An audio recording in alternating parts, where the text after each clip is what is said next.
အခုဆရာတို့ဒီမှာဒီပိုင်သွန်ကျူတူတွေကတော့ဆရာတို့ဒီမှာရှိမှာပေါ့လေဒါပေမဲ့ဆရာဒီမှာအခြေခံလေးတွေကိုကြည့်အောင်လို့project လေးတွေများများရေးတဲ့ပုံစံမျိုးနဲ့တွားပေးပါပြီးခဲ့တဲ့မနေ့ကပေါ့လေမနေ့ကတင်ထားတဲ့ဟာလေးတွေကိုဆရာတို့ပြန်ကြည့်ရ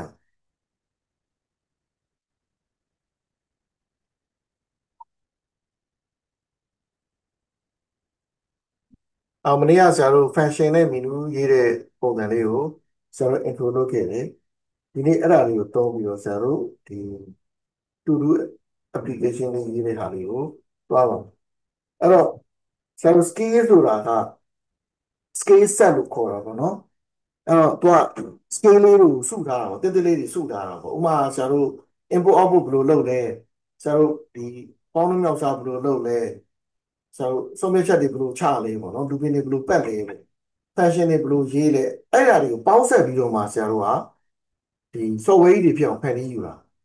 ဒါကြောင့်မလို့ဒီတစ်ပိုင်းချင်းစီကိုအသေးလေးတွေကိုဆရာတို့အသေးစိတ်သိအောင်လို့ဟို exercise လုပ်တဲ့ဟာလေးတွေကအရေးကြီးတယ်အားကြောင့်ဆရာတခြားသင်တန်းတွေမှာတော့ဟိုဇောနဲ့ပေါ့နော်ရှေ့ကိုတိုးပြီးသင်သွားတာပေါ့ဒီသင်တန်းမှာတော့ဆရာအသေးစိတ်လေးတွေကိုများများလေးကျွမ်းကျင်အောင်သင်ပေးမယ်လို့စဉ်းစားထားတယ်တိတိလေးတွေအများကြီးသင်မယ်နည်းနည်းချင်းပေါင်းပြီးရှေ့ကိုဖြည်းဖြည်းချင်းတိုးပြီးတော့ပဲသင်သွားမယ်လို့စဉ်းစားထားတယ်ဒီသင်တန်းတကယ်တက်တဲ့လူတွေကတော့အကျိုးရှိမှာပါအဲ့တော့မနေ့ကဆရာတို့တူတူကိုရေးထားခဲ့တယ်တူတူမှာ new test ထည့်တယ်ပြီးလို့ရှိရင်တူတူတွေကိုပြတယ်ပေါ့နော်အဲ့တော့ဒါလေးပဲသိထားတာဆိုတော့ဒါလေးပဲဆရာတို့ရေးနိုင်တယ်အခု function တွေသိပြီဆိုတော့ဆရာတို့အဲ့ဒါလေးတွေကို function ပုံစံမျိုးနဲ့ရေးကြည့်အောင်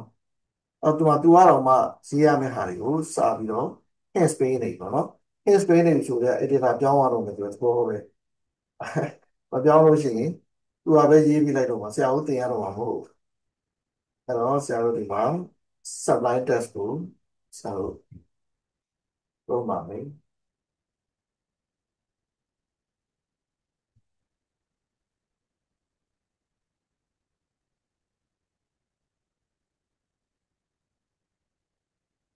ပထမဆုံးဆရာတို့က function လေးတစ်ခုရေးနေမယ်ပေါ့နော်အဲ့တော့ဒီ to do တဲ့ကို test တွေထည့်မယ်ပေါ့နော်ဒီတစ်ခါဆရာတို့ underscore လေးနဲ့ရေးပြပြီးရင် function ရဲ့သင်္ကေတအနေနဲ့ဒီ green လေးကိုသုံးမယ်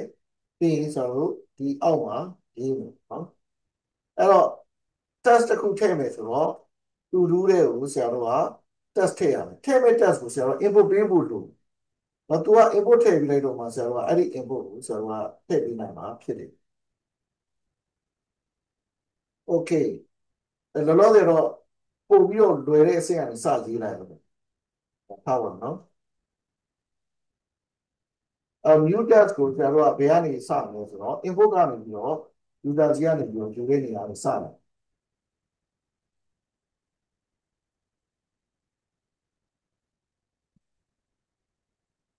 ုတ်ပါဘူးအဲ့တော့ရလာတဲ့ new task က string နဲ့လာမှာဆရာတို့ကလည်း string ကိုပဲယူသုံးမှာဆိုတော့အဲ့ဒါလေးကိုပဲထည့်လိုက်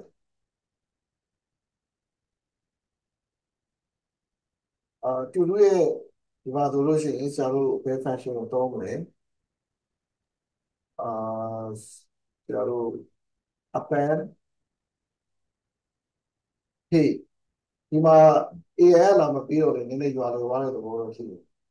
ဆရာတို့နည်းနည်းတော့ကြည့်လိုက်ပါတော့ဒီမှာချက်စစ်လို့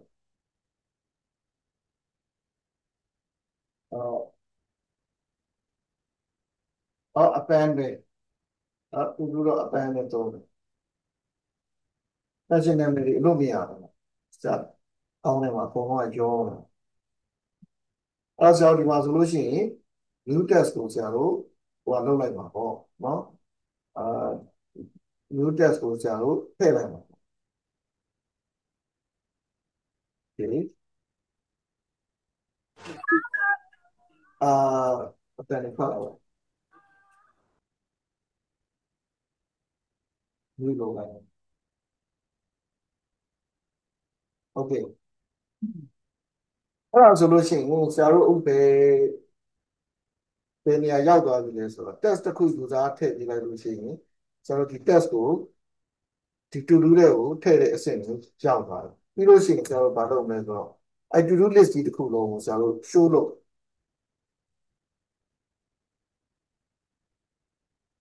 all show test တော့အကုန်လုံးကိုပြမှာဆိုတော့ကျွန်တော်ဘယ်လိုပြကြမလဲရိုးရိုး print ထုတ်လိုက်လို့ရှိရင်တော့အတွဲလိုက်ကြီးထွက်လာမယ်အဲ့ဒါကို looping ပတ်ပြီးတော့ဆရာတို့ပြ for text နဲ့အာ to do မှာ s ထည့်လိုက် to do တွေအများကြီးဆိုတော့ to do မှာ s ထည့်လိုက်မယ်to do မှာ s ထည့်လိုက်အဲ့တော့ဘုဆရာရေးလိုက်တာပါလဲဆိုတော့ဒီ to do မှာ s ပါတဲ့ကောင် to do တွေအများကြီးတွေကနေပြီးတော့ to do တစ်ခုချင်းဆွဲထုတ်မယ်ဆိုပြီးတော့ဆရာရေးလိုက်တာပြီးတော့မှအဲ့ဒါကို print ထုတ်အဲ့တော့သဘောပေါက်လားမသိဘူးဆရာပြန်ရှင်းပြအောင်အဲ့တော့ဒီမှာ to do ကအများကြီးဆိုတော့ဆရာ s ထည့်ထားတယ်အများကြီး s ထည့်ထားတယ်เนาะထားပါတော့အဲ့တော့ for in နဲ့ဆရာတို့ကဆွဲထုတ်တဲ့အချိန်မှာ to do ဆိုတဲ့အများကြီးဒီရှိနေတဲ့စရင်းတွေကနေပြီးတော့ to do တစ်ခုချင်းစီဆွဲယူပြီးတော့ print ထုတ်မှာနောက်တော့ရိုးရိုးလေးပဲဒီတိုင်းရေးတာအဲ့ဒီမှာဘာဖြစ်လို့ဆရာတို့ဒီနေရာကိုတက်ခုတ်ပြီးသွားလဲဆိုတော့ function ရဲ့ block တွေကိုဝင်သွားတာမဟုတ်လို့တခါဒီထဲမှာဘာဖြစ်လို့တက်ခုတ်ပြီးသွားတာလဲဆိုတော့ for ရဲ့အထက်ကကောင်မလို့เนาะအဲ့ဒါလေးတွေကို program လေးတွေတူတော့ဝယ်တော့မှာတေချာသိအောင်ကြိုးစားတာပေါ့နော်အခုဆရာတို့အဲ့နှစ်ခုကိုအရင်စမ်းကြည့်အောင်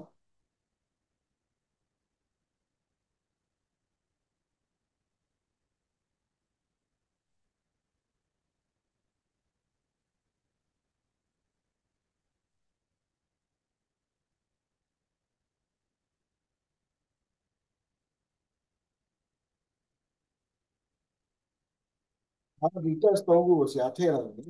ထည့်လိုက်ပြီးတော့ show လုပ်ဒါကိုဆရာတို့ run ကြည့်ရ run ကြည့်မယ်ဆိုတော့ထုံးစံတိုင်းပဲ CMD ဖွင့်လိုက်မယ် CMD ကနေဆရာတို့သွားရမယ်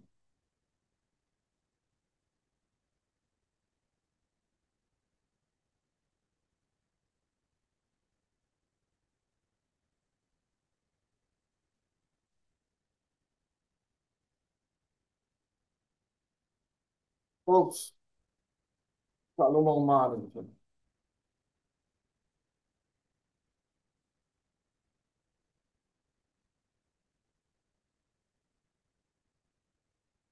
အားဆရာမသွားတယ်ဒီဘက်က input ခေါ်တဲ့ function မရေးရဘူးဒီကောင်လေးကိုအလွတ်ပဲတစ်ခုချင်းစီထည့်ပေးရမယ်အဲ့တော့ဆရာတို့ပြန်ပြောရမယ်ဆိုရင်ခုနကတော့ error ဖြစ်သွားတာပြီဆိုတော့ဒီထဲမှာသွားပြီးတော့ဒီလိုတွေထည့်ဖို့ကြိုးစားတာဒီလိုတွေသွားထည့်ဖို့ဆိုတာဒီမှာ input မယူပါသေးဘူးလေ input ယူတဲ့ပုံစံမျိုးနဲ့ရေးတာမဟုတ်ဘဲနဲ့ input သွားထည့်လို့error ဖြစ်တာနော်ဆရာရဲ့ဒါအမှားပေါ့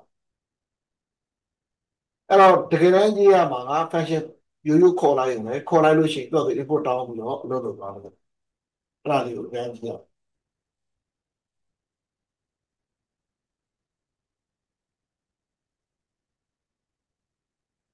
အောင်ဒါဆိုလို့ရှိရင်ဆရာတို့ကဟို test အသစ်တစ်ခုကိုထည့်တာနဲ့test ကိုပြတဲ့ဟာနဲ့နှစ်ခုရပါပြီအဲ့တော့ test ကိုဆရာတို့ကဘယ်လိုလုပ်ရင်ကောင်းမလဲဆိုတော့ test ကိုပြတဲ့အချိန်မှာအမှတ်စဉ်လေးထိုးပြီးပြတယ်ပိုကောင်းတယ်ဆိုတော့အမှတ်စဉ်ထိုးဖို့အတွက်ဆိုရင်ဆရာတို့ကဒီမှာ show လုပ်တဲ့နေရာမှာအမှတ်စဉ်လေးထိုးဖို့အတွက်ကို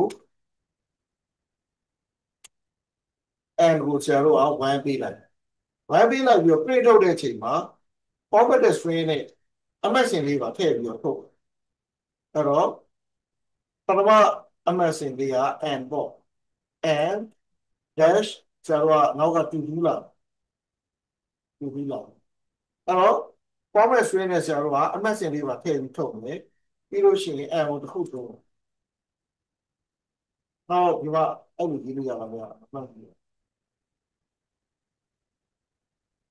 ကဲအဲ့တော့ဆရာတို့ and ကိုဒီမှာတစ်ခုတိုးလိုက် ပြန်စမ်းကြည့်အောင်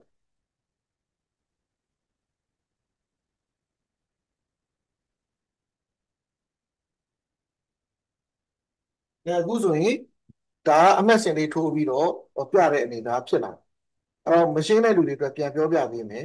ဆရာဒီမှာအမှတ်စဉ်ရည်ဖို့အတွက်ကိုဒီ n ကိုသုံးလိုက်တယ် n ကို1ထားလိုက်တယ်1ထားလိုက်ပြီးတော့ပထမဆုံးအချိန်မှာ1ကို print ထုတ်လိုက်မှာပေါ့လေဒီနေရာမှာ22ကို print ထုတ်မှာပေါ့1-22ဆိုပြီးထွက်လာမှာပေါ့ပြီးလို့ရှိရင် n ကိုတစ်ခုတိုးလိုက်မယ် n 2ဖြစ်သွားပြီစသဖြင့်သူကဒီရှေ့က n လေးက increment ဖြစ်ပြီးတော့ print ထုတ်ပေးမယ်နောက်က22တွေကလည်း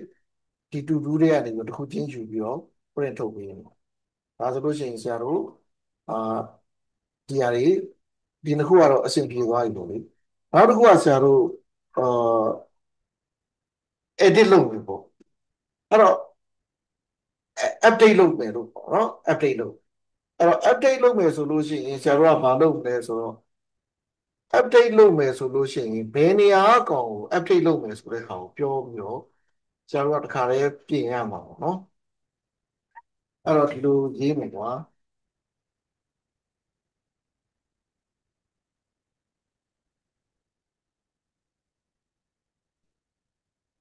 အဲ့တော့ update လုပ်မယ်ဆိုရင်ကျွန်တော်တို့ကဘာသိဖို့လိုလဲဆိုတော့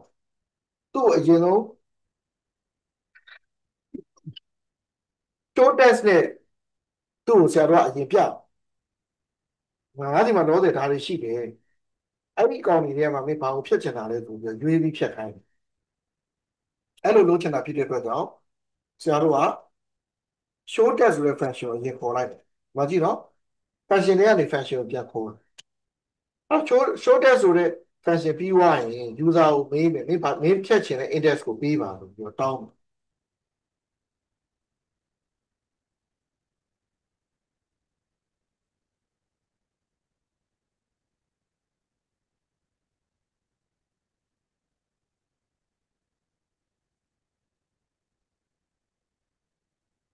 အဲ update လုပ်ချင်တဲ့ဆရာတို့ဟို index ကိုတောင်းမယ်။တောင်းပြီးသွားလို့ရှိရင်အဲ့ဒီကောင် integer ပြောင်းอ่ะ။ဘာလို့လဲဆိုတော့ input ကဆရာတို့ string တွေကိုဒါကြောင့်မို့ဆရာတို့ကသူ့ကို integer ပြောင်းလိုက်ပြောင်းပြီးသွားလို့ရှိရင်အဲ့ဒီ to do list ထဲကအဲ့ဒီနေရာအကောင်ကိုဘာထည့်ချင်တာလဲဆိုပြီးတော့တောင်းပြီးတော့ထည့်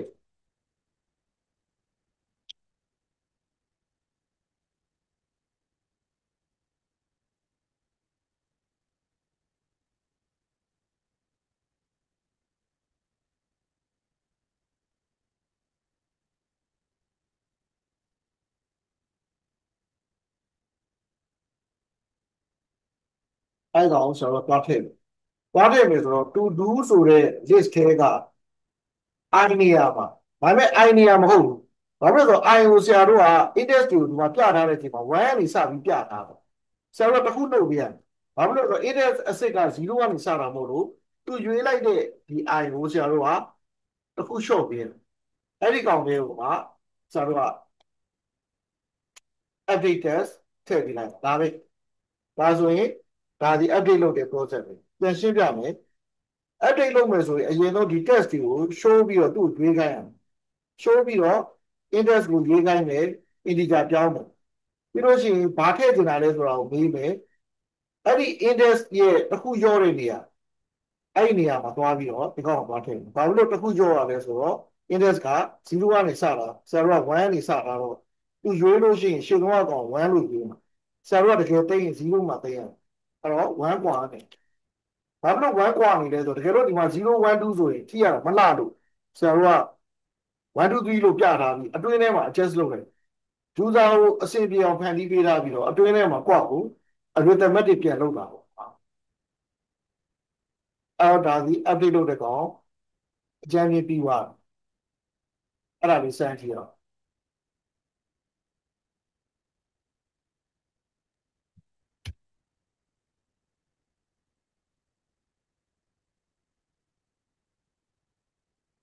okay အောင်စမ်းကြည့်အောင်အဲ့ everything ရဆိုဆရာတို့က data ဟိုသုံးခုထည့်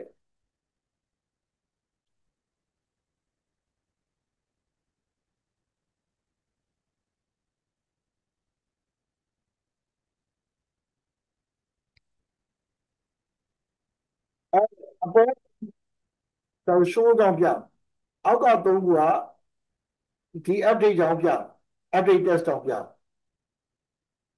အခုဘာကိုပြင်ကျင်လဲဆိုတော့ဆရာဥပမာထားပါတော့to cook ဆိုတဲ့ကောင်ပြင်ကျင်တယ်ဆိုတော့ index 3မှာဘာထည့်မလဲ to shop ဆိုပြီးထည့်လိုက်အဲ့ဒါဆိုလို့ရှိရင် to steady to work to shop ဖြစ်သွားပြီ update ဖြစ်သွားတယ်ဒါပေမဲ့အဲ့မှာ error တစ်ခုရှိတယ်ဘာ error လဲဆိုတော့အဲ့ဒီမှာမရှိတဲ့ index ကိုထည့်လိုက်5ဆိုပြီးထည့်လိုက်5ဆိုပြီးထည့်လိုက်ပြီးတော့တခုခုပေါ်ထည့်လိုက် error တက်ဘာလို့လဲဆိုတော့ index က5မှမရှိတာဆရာတို့မှာရှိတဲ့ဟာက index ကဟိုတကယ်တော့ तू က3D ပဲထည့်ရအဲ့တော့ to do ထဲမှာရှိနေတဲ့ list ထဲမှာရှိနေတဲ့အလုံးရေအတွက်တဲ့ကြော်ပြီးတော့ထည့်လို့မရအောင်အဲ့တော့စစ်ရဒီ item ဘို့ကနော်ဒီမှာစစ်ရ if ဟုတ်လား i integer ပြောင်းပြီးတဲ့အချိန်မှာစစ်ရ i ကgreater than ကျတော့ဟွာလားလို့စစ်ရဟာ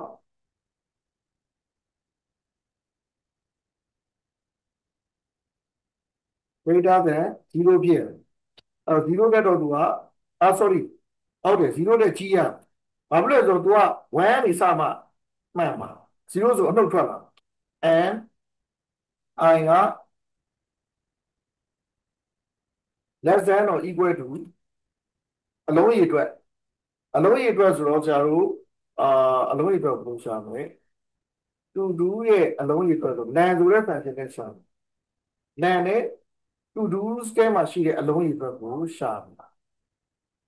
အဲ့ဒါပြီးရင်ဒါလေးလုပ်မယ်အဲ့ဒါမှန်တော့မှ update လုပ်မယ်ဒါလုပ်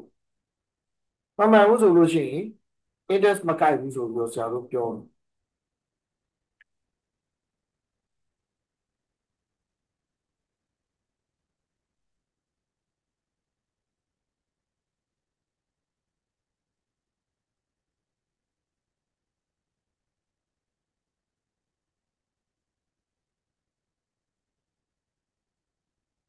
အဲ့တော့ဒါဒီ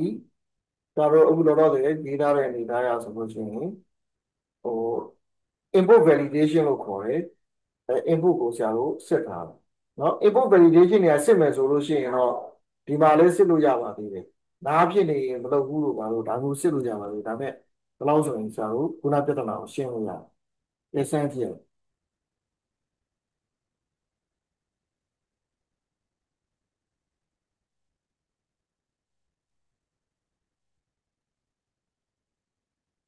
အဲ့တော့ဆရာတို့ index က4ထည့်ပေးလိုက်4ထည့်ပေးလိုက်အလုံးမလို့တော့ဒါဆိုရင်တဖြည်းဖြည်းနဲ့ဒါတော်လေးကို okay လာနောက်တစ်ခုကဆရာတို့ဘာလုပ်မလဲဆိုတော့ဖြတ်မယ်ဖြတ်တဲ့ကောင်ကြီးမယ်ဖြတ်တဲ့ကောင်နဲ့ update နဲ့ကတော်တော်တူတယ်ဒါကြောင့်ဆရာတို့ update ကိုပွားပြီးရေးလိုက်ပေါ်ပြီးကူးပြီးတော့ update ကိုပွားပြီးရေးလိုက်ဒီမှာဒါပြီးသွားလို့ပေါ့နော်ဒီ test ပြီးသွားလို့ဆရာတို့ဖြတ်ပြမယ်ပေါ့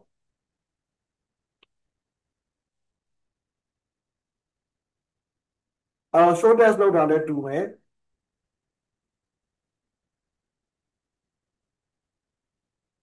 ဖြတ်ဖို့အတွက် index တောင်းတာလည်းတူမယ်index တန်ဖို့က range ထဲမှာရှိနေမယ်ဆိုလို့ရှိရင်တော့ဒီကောင်ကိုဆရာတို့ကဖြတ်လိုက်တော့မယ်ဆိုတော့ဒီကြီးရလည်းဖြတ်လိုက်မယ်အာ to dos အဲ့တော့ i နဲ့ရနေပြီးတော့အခုလုပ်တယ်ဒါရိုးရိုးဖြတ်လိုက်တာပဲအဲ့ကောင်မရှိတော့ဘူးပေါ့နော်အဲ့ဒါလေးကိုစမ်းကြည့်အောင်ဒီမှာ show နဲ့ပြန်ပြရင် okay ပါပဲဒါပေမဲ့ဆရာတို့ဘယ်အောင် run နေလဲဆိုတာသိအောင်လို့ဆရာတို့ခေါင်းစဉ်လေးထိုးပေးလိုက်တွေ့ရင်လေးနော်ဒါဆိုလို့ရှိရင်ဆရာတို့ဒီမှာပါကြည့်မယ်အာ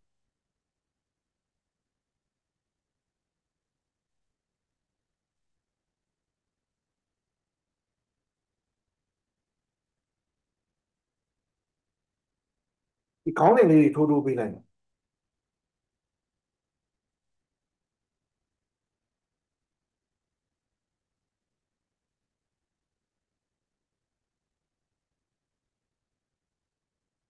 ခေါင်းစဉ်လေးထိုးလိုက်ခြင်းအပြင်ဟိုပါပေါ့ရှင်းရှင်းလင်းလင်းဖြစ်သွားမှာပေါ့နောက်တစ်ခုကအာဟုတ်ပြီခေါင်းစဉ်လေးထိုးလိုက်မယ်ဒါဆိုလို့ရှိရင် show test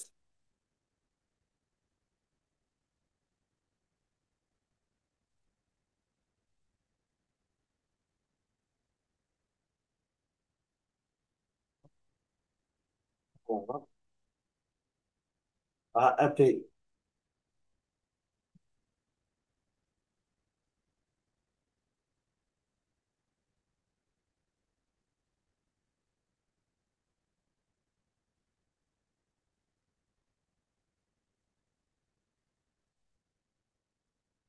နောက်ဆုံးတစ်ခုကဒီမှာ delete လုပ်တယ်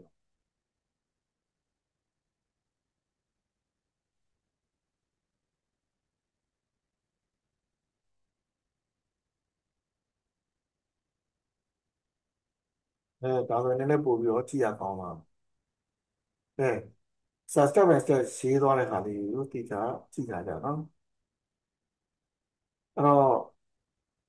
လူတိုင်းက programmer မဖြစ်နိုင်ဘူးပေါ့နော်ဒါပေမဲ့ဒီအခြေခံကတော့လူတိုင်းရအောင်ရ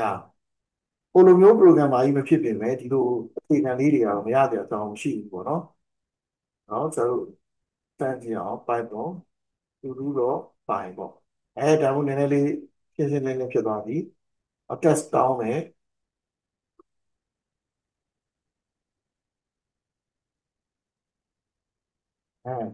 ဒါဆိုဒီမှာစာရင်းပြမယ်ပြီးဒီကောင် update လုပ်မယ် update လုပ်ရင်းနဲ့စာရင်းပြမယ်အဲ့တော့ဘာလုပ်မှာလဲဆိုတော့ကျွန်တော်တို့ဟော update လုပ်တာပဲရှိသေးတယ်ကျွန်တော်တို့ဟိုဟာလေးကိုစမ်းရမယ် update test အဲ့တော့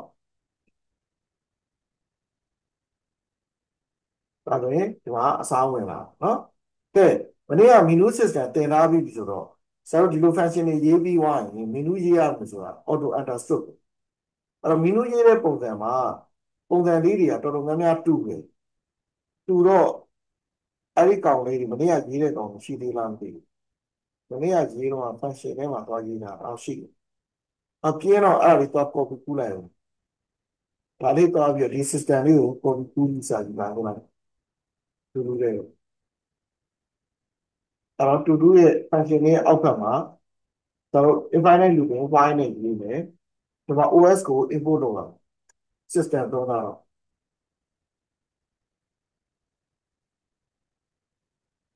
နော် OS ကို import လုပ်တာအဲ့တော့ဒီမှာဆိုလို့ရှိရင်ကျွန်တော်တို့0ဆို exit ထားမှာတော့1ဆိုရင် add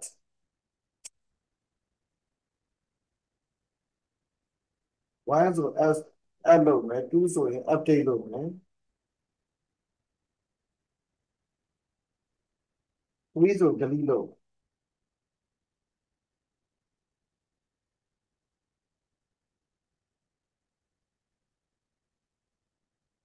3ဆိုရင်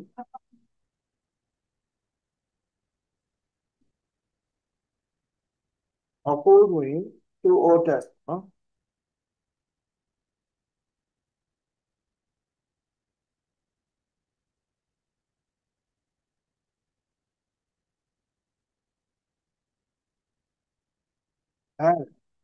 အဲဆိုရင်0 1 2 3 4 4ဒီရှိမှာအဲဆိုဒီမှာရေးရမှာပဲဒီပြရမယ်ဆိုတော့elif က4ဒီပြရ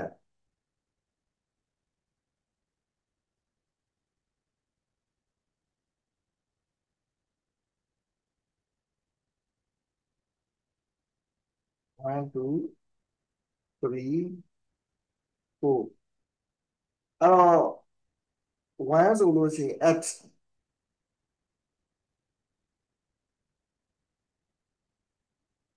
1ဆိုရင် attack ဆိုတဲ့ function ကို run မယ်2ဆိုလို့ရှိရင် update 2ဆိုရင် update test ဆိုတဲ့ function ကို run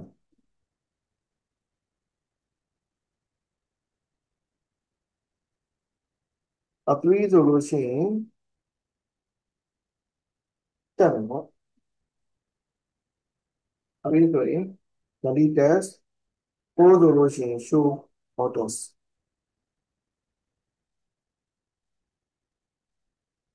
ဒါမှမဟုတ်ရင်တော့ infinite choice ဖြစ်သွားပြီ okay ဒါဆိုရင် menu system ပြီးသွားပြီအဲ့တော့မနေ့ကဆရာတို့ပြောဆို menu system လေးကိုတေချာရေးထားတယ်ဆိုလို့ရှိရင်အခုဒီ to do application လေးရတယ်တော်တော်လေးကိုအဆင်ပြေပြေနဲ့ပြီးသွားလိမ့်မယ်ပေါ့နော်ဟေးတန်းကြည့်အောင်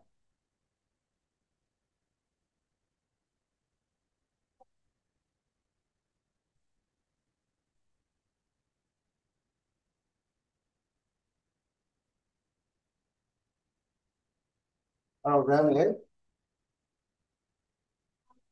အဲ့တော့တော်တော်လေးကိုစနစ်ကြဖြစ်သွားပြီ1ဆိုလို့ရှိရင် new test ကိုထည့်မယ်ထည့်ဦးမယ်3အာဖတ်ထည့်လိုက်အောင်မယ်ပြီးရင် show လို့ခံတယ်ဟိုဒါဆိုလို့ရှိရင်ဒီမှာဆရာထည့်ထားတဲ့ဟာနှစ်ခုတော့ထည့်မယ်ထပ်နေတော့ပြင်ရမှာပေါ့ပြင်တော့ update လုပ်ရမယ်သူ့ကိုရေးမယ် update လုပ်မှဖြစ်နေတယ်ဒီ index ကိုလုပ်လဲဆိုတော့3ဆိုတဲ့ index ကိုပြင်မယ်ထားပါတော့ short ဆိုတဲ့ကောင်နဲ့ပြင်မယ်ပြင်ပြန်ကြည့်မယ်4နဲ့ပြန်ကြည့်4နဲ့ပြန်ကြည့် short ဖြစ်သွားတယ်အဲ့ဒီမှာစာလုပ်ပြီးသွားပြီပေါ့ဖြတ်တော့ steady ဆိုတော့ဖြတ်တော့ index တန်ဖို့ဘယ်လောက်ဖြတ်မှာလဲ2ကိုဖြတ်မှာလဲအာဖြစ်ပြတ်သွားတာဆိုတော့ show နဲ့ပြန်ကြည့်ပြတ်သွားတယ်အဲ့တော့ဆရာတို့ဒါဒီဒီ test တစ်ခုကိုဆရာတို့တော်တော်လေးကိုဒါပြည့်စုံအောင်ရေးထားတဲ့အနေအထားဖြစ်တယ်နောက်တခြား feature တွေအသစ်တင်လာလို့ရှိရင်လည်းဒီ to do application လေးရေးတဲ့ဟာကိုဆရာတို့အချက်ထွင်ပြီးတော့ပြောသွားမှာပေါ့နော်နောက်တခြား feature တွေတင်တဲ့အခါနောက်တစ်ခုကဆရာတို့ tutorial လေးတစ်ချက်ကြည့်အောင် tutorial သူ့ official tutorial ကြည့်အောင်နော်ဆရာတို့ဘုတခါတော့40ပြီးသွားပြီနော်နောက်တစ်ခုကသူက range ဆိုတဲ့ function တောင်သူပြောတာအဲ့တော့ range ဆိုတဲ့ function က range 5ဆိုလို့ရှိရင်0ကနေ4အထိကိုစားပြုတယ်5မပါဘူးเนาะပြန်ဆက်ပြန်ပြောပြမယ် range 5ဆိုလို့ရှိရင်အဲ့ဒါဒီ0ကနေ5အထိစုထားတဲ့ group ပဲအဲ့ဒါကိုတစ်ခုချင်းပြန်ဆွဲထုတ်ခြင်းတဲ့ချိန်ကျရင်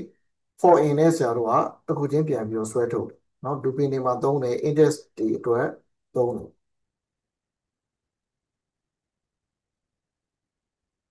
range ကိုပဲဆရာတို့က initial နဲ့ final value ပေးလိုက်မယ်ဆိုလို့ရှိရင်5 to 10ဆိုလို့ရှိရင်တကယ်တော့5 6 7 8 9ဒီပဲ10မပါဘူးအဲ့ဒီ range ကြီးကိုမှဆရာတို့က list ဆိုတဲ့ function နဲ့ထည့်လိုက်လို့ရှိရင် list ဖြစ်သွားမှာပေါ့အဲ့ခဏလေးဒါမှမဟုတ်တော့တစ်လုံးချင်းထွက်လာမှာပေါ့5 6 7 8 9ဆိုပြီးထွက်လာเนาะနောက်တစ်ခုက range ကိုဘာအတွက်သုံးလို့ရလဲဆိုတော့ index တွေဒီဒီ list တစ်ခုကို index တွေနဲ့တစ်လုံးချင်းဆွဲထုတ်ခြင်းတဲ့အခါမှာဆရာတို့ကဒီ range တွေကိုပေးဖို့အတွက်ကိုသုံးတယ်အဲ့တော့ဒီမှာဆိုလို့ရှိရင်အလုံးကြီးဘယ်နှလုံးရှိလဲဆိုတော့ဆရာတို့ကမရည်နိုင်ဘူးဆိုတော့မရည်နိုင်ဘူးဆိုလို့ရှိရင် range ထဲမှာ a ရဲ့ len ဆိုတာဆရာတို့သူ length ပေါ့နော်သူ့ရဲ့ size ကိုဒီဒီ list ရဲ့အလုံးကြီးအတွက်ကိုပြပြီးအဲ့တော့ဥပမာထားတော့2 4 5လုံးဆိုလို့ရှိရင် len a နေရာမှာ5ဝင်လာလိမ့်မယ်အဲ့တော့ဘာဖြစ်သွားမလဲ range 5ဖြစ်သွားတယ် range 5ဆိုလို့ရှိရင်0 to 4ဖြစ်ပြီအဲ့0 to 4ကို i နဲ့ထည့်လိုက်အဲ့တော့ဘာကြီးထွက်လာမလဲဆိုတော့ a0 a1 a2 a3 a4 ဆိုတော့ဒါက a0 a1 a2 a3 a4 တွေထွက်လာမှာပေါ့ရှေ့က i တွေကတော့0 1 2 3 4ဆိုပြီးတော့ထွက်လာမှာဒါတွေကဒီ range ကိုသုံးပုံသုံးနည်းကိုပြောပြတယ်နောက်တစ်ခုက sum ဆိုတဲ့ function sum ဆိုတဲ့ function ကတော့ပေါင်းပေးမှာပေါ့အဲ့တော့0ကနေ3အထိပေါင်းရင်ဘယ်လောက်ရလဲသိချင်လို့ဆိုရင် range ကို sum နဲ့ထည့်လိုက်တာเนาะဒါတော့တိတ်တော့မခက်ပါဘူးအော် break တို့ break ကတော့ဆရာပြောခဲ့ပြီးသွား break ဆိုတာအနည်းဆုံး looping တွေကနေထွက်ဖို့အတွက်ဆရာတို့သုံးတာเนาะအဲ့ဒါဆရာတို့ရှင်းပြခဲ့ပြီးပါအဲ့ဒီမှာတစ်ချက်ကြည့်အောင်သူကဘာလုပ်သွားလဲဆိုတော့ဒီ looping မှာအပေါ်က n looping က2ကနေပြီးတော့9ဒီ looping ပတ်ဆို ဆိုလိုချင်တာကသူ2ဖြစ်တဲ့အချိန်မှာသူက2ကနေပြီးတော့ n ထိအဲ့တော့ n ကဒီချိန်မှာ2ကနေ2ထိဆိုတော့ဒီ h ဒီပထမဆုံးတစ်ချိန်မှာเนาะဒီ n ကိုဒီထဲပြန်ထည့်ထားတာတော့ဒီ n ဒီပထမဆုံးစသချိန်မှာတန်ဖိုးဘယ်လောက်ဖြစ်မလဲဆိုတော့2ဆိုတော့ဒီ for looping ထဲမှာလဲ2ကနေ2ထိဆိုတော့တစ်ခါပဲအလုံးလုံးအဲ့တော့2ကနေ2ထိကို h ကိုယူလိုက်တော့2ပဲရတာအဲ့ဒီ2ကို2နဲ့အကျွင်းရှာလိုက်တော့0ရ0ရတဲ့အတွက်ကြောင့်ဒီ if အလုံးလုံးတယ်ဒီ if အလုံးလုံးတော့ n နဲ့ h ကို print ထုတ်ပြီးတော့ပြပြီးလို့ရှိရင် break နဲ့ for looping နဲ့ထွက်သွားပြီ for looping ကိုဆက်မပတ်တော့ for looping ကိုမပတ်တော့မပတ်ပြီးတော့ n ကဘယ်လောက်ဖြစ်သွားမလဲ n က3ဖြစ်သွားn က3ဖြစ်သွားတဲ့အချိန်မှာ range 2ကနေပြီးတော့3ထိအလုံးလုံး2ကနေ3ထိအလုံးလုံးမယ်ဆိုတော့တကယ်တော့2ကနေ2ထိပဲအလုံးလုံးပါဒီကောင်လေးတစ်ခါပဲအလုံးလုံးဒါမျိုးတွေပေါ့နော် looping တစ်ပတ်စီဆရာတို့တန်ဖိုးတွေတစ်ခုချင်းစီထည့်ပြီးတော့စမ်းကြည့်ရအောင်နော်ပုံထားပါတော့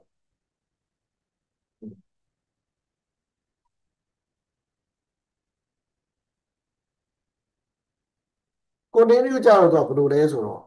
continue က skip လုပ်ဖို့အတွက်သူသုံးတဲ့သဘောပေါ့ continue ဆိုလို့ရှိရင်အစအနေပြန်စသွားတာဆိုလိုချင်တာဒီမှာဆိုလို့ရှိရင်နှစ်နဲ့စားလို့အကျွင်း0ရတယ်ဆိုတာစုံကနန်းဖြစ်သွားပြီပေါ့စုံကနန်းဖြစ်သွားပြီဆိုတော့နောက်ကကောင်တွေကိုဆက်မတွက်တော့ဘဲနဲ့ looping ကိုတစ်ခါထပ်ပြီးတော့အစအနေပြန်စတာအစအနေပြန်စတော့မှဒီကောင်က range က2 to 10ဆိုတော့2ကနေပြီးတော့90အလုပ်လုပ်အဲ့တော့2ကနေ90အလုပ်လုပ်မယ်ဆိုတော့သူဒီ for looping တွေကနေပြီးတော့စုံကနန်းတွေ့ရတယ်အပြီးထွက်သွားအော် sorry အပြီးထွက်သွားမှာမဟုတ်ဘူးအဲ့တစ်ခေါက်သူလူပင်တွေကနေပြီးတော့သူထွက်သွားပြီးတော့အစအနီးပြန်စမှာဆိုတော့ကျွန်တော်ဒီအောက်ကိုဆင်းမလာတော့ဒီအောက်အကြောင်းကိုဆင်းမလာတော့အော်ဒီမှာဆိုလို့ရှိရင်သူကနှစ်နဲ့စားလို့ပြတ်သွားရင်စုံဖြစ်သွားပြီလေစုံဖြစ်ကြောင်းကို print ထုတ်ပြီးတော့သူကလူပင်ကိုအစအနေပြန်စတယ်အစအနေပြန်စရဆိုတော့2B1 3 4 5 6ဆိုပြီးတော့နောက်တစ်ပတ်အစကိုပြန်စတာနော်အဲ့ဒါလေးတွေကတော့စမ်းကြည့်ဖို့လိုတယ်ပေါ့ဆရာဒီကြုံတဲ့ program လေးတွေပေါ့နော်ဟို program တိတိလေးတွေနဲ့ဆရာတကယ် real world program လေးတွေနဲ့ကြုံတဲ့ချိန်စမ်းပြတော့ဒီမှာတော့သူ့ရဲ့ဟိုဟာတွေကသင်္ချာတွေကိုအသားပေးတာနော်အဲ့တော့သင်္ချာအားနေတဲ့လူတွေဆိုရင်ဒါတွေကအခက်အခဲဖြစ်မှာဆိုလို့ဟိုလွယ်တဲ့ဟာနဲ့ဆရာပြောပြလို့စူးစမ်းအောင်ဒါပေမဲ့ဟိုဒီသင်္ချာတွေကမသိလို့မရဘူးတကယ်တော့နောက်တစ်ခုကဆရာတို့ online course တွေရှိတယ် online course တွေထဲမှာမြန်မာလိုတော့မရှိသေးဘူးထင်ပါမြန်မာလိုလည်းရှိပါတယ်ဒီ Python နဲ့သင်္ချာကိုသွားတဲ့ဒီ course တွေတော်တော်တန်ဖိုးရှိမှာအဲ့ဒါလေးတွေလည်းဟိုအခြေခံရသွားရင် study လုပ်စီချင်အဲ့တော့ Python မှာဆရာတို့ကခုနက1လား2လား3လားဆိုပြီးတော့ menu system မှာရေးထားတာတရှိအဲ့ menu system မှာရေးတဲ့အခါကျတော့ if တို့ဆရာတို့ရေးထားတာရိုးရိုးပဲစစ်ထားတာဒီမှာတော့ဗာနဲ့စိတ်ထားလဲဆိုတော့ match case နဲ့စစ်ထားတာနော်အဲ့တော့အတူတူပဲဒါဒါလားဒီကောင်ကဒါလားဒီကောင်ကဒါလားဆိုပြီးစစ်တာဒါပေမဲ့ဒီကောင်ကပို့ပြီးတော့စနစ်ချ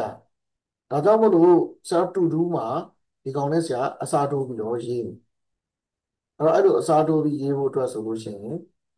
ဆရာတို့ဒီမှာအစ်စ်အရင်ရေးမယ်ပြီးတော့မှဒီကောင်ကြီးကိုအစားထိုးလိုက်နော်ဒါကြီးကိုအစားထိုးလိုက်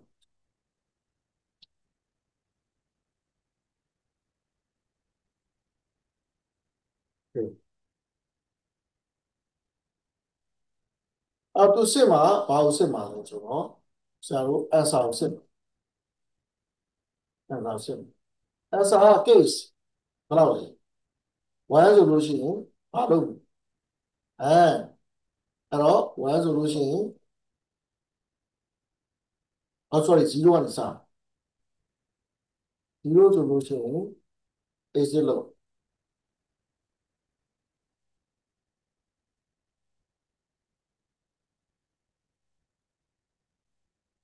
1ဆိုလို့ရှိရင်ဒါလို့ အဲ့တော့ကိုတန်ရနဲ့တော့ရေးလို့ရတူတူပဲအလုပ်လုပ်တာတော့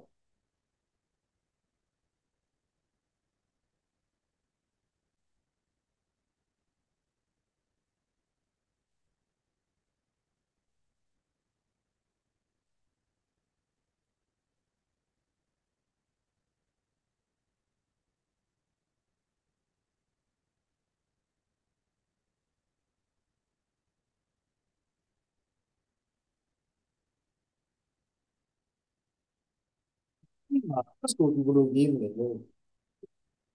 S ကိုဘယ်လိုရေးမလဲဆိုတော့ဒီလိုမျိုး underscore နဲ့ရေးမယ်ဆိုရင်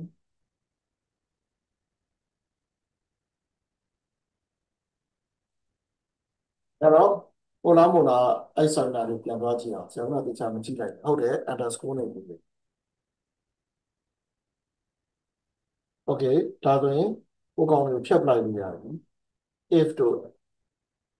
အတွဲလိုက်ရေးထားတဲ့ကောင်ကိုဆရာတို့ဖြတ်လိုက်လို့ရတယ်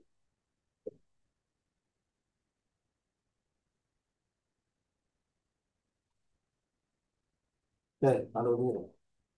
ဒါဆိုရင်ဒီကောင်ကြီးပို့ပြီးတော့အဆင်ပြေတဲ့ပုံပို့ပေါက်သွားပြီနော် function ဖြစ်သေးလားမဖြစ်သေးလားပြန်ဆန်းပြီးပေါ့နော်အ program မှာဟိုမပြင်ခင်မှာဆရာတို့ကဒီ file တွေကိုပွားထားဖို့လိုတာပေါ့လေအဲ့တော့ပွားထားတဲ့အလုပ်ကိုလူကိုယ်တိုင်ပွားရင်တကယ်တော့အဆင်မပြေဘူးအဲ့တော့တကယ်တမ်းကျရင်ဘာလို့သုံးလဲဆိုတော့ GitHub ထဲမှာဆရာတို့ကတင်ထားလေးရှိတယ်အဲ့တော့ GitHub account ဖောက်ထားတင်တာပေါ့လေအဲ့ဒီ account ပေါက်ထားလိုက်လို့ရှိရင်ဆရာတို့ကဒီကောင်ကိုဆရာတို့ရဲ့ဒီ program တွေ history နဲ့သူကတင်ထားပြီးပါမယ်อืม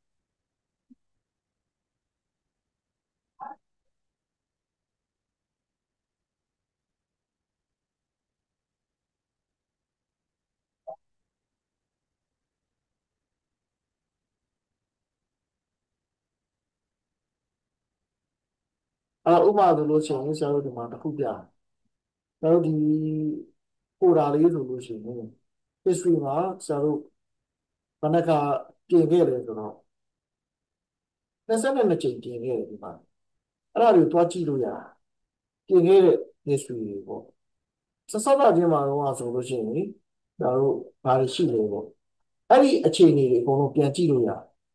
အဲ့တော့ကိုယ်တိုင် file တွေပွားထားမယ်ဆို file တွေကရှုပ်ပြီးပွားလာလိမ့်မယ်ဒီအဲ့လိုမပွားဘဲနဲ့တွားပြီးဒီ system က automatic က history လောက်ထားပြီ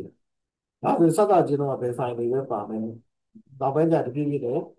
ဘာတွေတိုးလာမျိုးဆိုတဲ့ဟာတွေအကုန်လုံးအဲ့တော့ရေးထားခဲ့တဲ့ program တွေပါတယ်အကုန်လုံးဒီမှာဝင်ကြည့်လို့ရတယ်အဲ့ဒီအခြေအနေပေါ့ဘယ်နေ့ဘယ်ရက်တုန်းက update လုပ်ထားတဲ့အခြေအနေတွေပေါ့နော်ဒါတွေအကုန်လုံးဝင်ကြည့်လို့ရတယ်နော်ဆရာတို့လည်းဒီကောင်းလေးတော့မသုံးပြတာလည်းကြာပါပြီနော်အဲ့ဒါလေးကြုံလို့ရှိရင်တင်ပေးပါအောင်မယ်မကြုံလည်းကြုံအောင်လုပ်ပြီးဆရာတင်ပေးပါအောင်နော်အဲ့တော့ကဲထားလိုက်ပါဦးဘယ်တော့ကြတော့ဆရာတို့ဒီကောင်းကိုအသုံးချတတ်ပါပြီနောက်တစ်ခုကဒါကဘာလဲဆိုတော့ဒီ case ကိုပေါင်းပြီးတော့ပြောလို့ရတယ်ဥပမာ401 403 404အဲ့သုံးခုလုံး not allow လို့ပြောနေတယ်ဆိုရင်ဒီလိုမျိုး operator ခံပြီးတော့သုံးလို့ရတယ်ဒီ operator စီမှာတော့ all operator ပေါ့အဲ all ပါပဲဒီမှာလည်း all ပဲဒီမှာစာနဲ့ all လို့မရေးဘဲနဲ့ဒီຢာလေးနဲ့ရေးတာเนาะဒီလိုမျိုးရေးတာလို့ရဆိုလိုချင်တာဒီကောင်ဒါမှမဟုတ်ဒီကောင်ဒါမှမဟုတ်ဒီကောင်ဖြစ်ခဲ့ရင်ဒါလုပ်ပါမယ်ဆိုပြီးတော့ရေးတာနောက်တစ်ခုကပိုင်သွင်းရဲ့အားသာချက်တစ်ခုကပါလဲဆိုတော့ဒီမှာဆိုလို့ရှိရင်ကြည့်လိုက်ဒီ point ဆိုတဲ့ကောင်ကြီးကတူပယ်ကြီးတူပယ်ဆိုတာဒီကောင်က value တစ်ခုရှိတဲ့ကောင်value နှစ်ခုသုံးခုလေးခုအဲ့လိုမရှိတဲ့ကောင်တူပယ်ဆိုတာဗာနဲ့တူတူပဲလဲဆိုတော့ list နဲ့အတူတူပဲဘာပဲကွာသွားလဲဆိုတူပယ်တွေက read only တွေဖတ်ပဲဖတ်လို့ရတယ်ဒီကောင်ပြင်လို့မရအောင်ဒီကောင်ယူသုံးလို့ရတယ် value တွေပြင်လို့မရအောင် override လုပ်လို့မရဘူးပေါ့နော်ခုနကလိုမျိုးဆရာတို့ assignment operator နဲ့တန်ဖိုးတစ်ထည့်ပြီးလို့မရဘူးအဲ့ဒီကောင်တွေကိုဒီမှာစစ်လို့ရတယ်အတွဲလိုက်စစ်လို့ရတယ် x က0 y က0ဆိုဒါလုပ်မယ် x က0 y က1ဆိုရင်ဘာလုပ်မလဲဒါမျိုးတွေပေါ့ရေးထားတာเนาะထားလိုက်ပေါ့တပြေးပြေးချင်းဆရာဒါကိုတင်သွားပြီမယ်ဒါ object oriented programming ကြာမှာကျွန်တော် OOP မှာ class ကိုတုံးပြီးတော့ရေးနေတာเนาะဒါတွေလာမယ်ပေါ့ဒီဘိုင်းတွေတော့ဆရာရှာထားခဲ့လိုက်တော့function define လုပ်တဲ့ဟာမနေ့ကဆရာပြောပြီးသွားပြီ function define လုပ်တဲ့အခါမှာ def ဆိုတဲ့စကားလုံးပါမယ် function name ပါမယ် function ထဲမှာ input argument တွေ input parameter တွေတစ်ခုတည်းပို့ပြီးပါမယ် input parameter ဆိုတာ input variable တွေပါပဲเนาะဘယ်လိုပြောရရင် input parameter ဆိုတာ input လုပ်တဲ့ variable တွေပဲ input အနေနဲ့ဝင်လာမဲ့ကောင်အဲ့ဒါတွေကို input parameter လို့ခေါ်တယ်အော်ဒီမှာမင်းတို့တခုမပြောခဲ့တာပါလဲဆို function တွေကို document string ဒီမှာရေးလို့ရ document string ဆိုတာဒီ function ဘာလုပ်လဲဆိုတာကိုဆရာတို့ရေးတဲ့ကောင်ခေါ်တာ open inverted comma 3ခုအဖွင့်အပိတ်နဲ့ဆရာတို့ကရေးအဲ့တော့ခုနကကောင်တွေကိုဆရာတို့ဒီလိုသွားရေးလို့ရတာပေါ့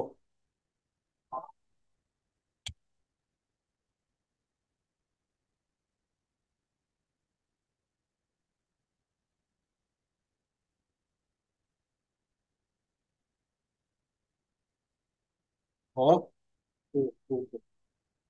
ဒါမျိုးတွေရေးလို့ရတယ်အဲ့ဒါလေးတွေကထည့်နေပါနော်စနစ်ကြတယ်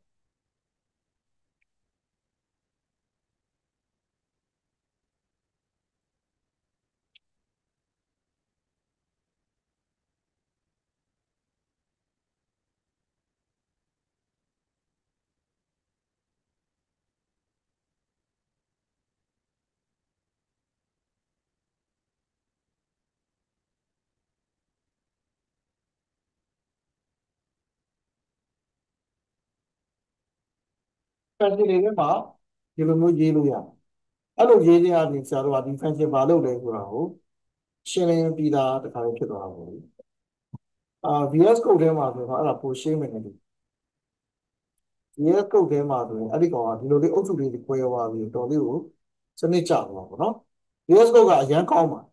ဒါပေမဲ့အရန်ကောင်းလို့စာတင်တဲ့အချိန်မှာပြလို့တိတ်အဆင်မပြေဘူးအရန် automatic ဖြစ်နေပြီနော်နောက်တစ်ခုကတော့ဒီလိုချုပ်ထားလို့ရတယ်ဒီကောင်တွေကိုဒီထဲမှာဒီလိုချုပ်ထားလို့ရတဲ့အခါကျတော့ဆရာတော်ကအုပ်စုတိုင်းတွေဒီ function ပြီးတော့မှဒီထဲမှာလူပင်နဲ့အလုပ်လုပ်မယ်ဆိုပြီးတော့ဆရာတော်ကဒီကိုချင်းအဲ့လိုဖြန့်ကြည့်လို့ရတယ်နောက်ဒီဘက်ဘေးမှာလည်းသွားကြည့်လို့ရတယ်ဒီနားလေးမှာသွားထောက်လို့ရတယ်ဆရာတော်ကကြည့်ပြီးတော့ဆိုတော့အားသာချက်အားနည်းချက်တွေကတော့သူ့အနေနဲ့ရှိတယ်ဒီကောင်လည်းဒီလိုပဲကြည့်လို့ရတယ်သူ့ကိုလည်းတအားကြိုက်ကြတယ်လို့ရှိတယ်နော်ဆရာကတော့လောတယ်မင်းတို့စာသင်ဖို့အတွက်တော့ကြိုက်တယ်နော် AI ကလာမနောက်ချက်တဲ့အနေထားမို့လို့ဆရာချိန်လာတော့ဒီထဲမှာလည်း AI ကိုတွဲလို့ရတယ်လို့သူပါတယ်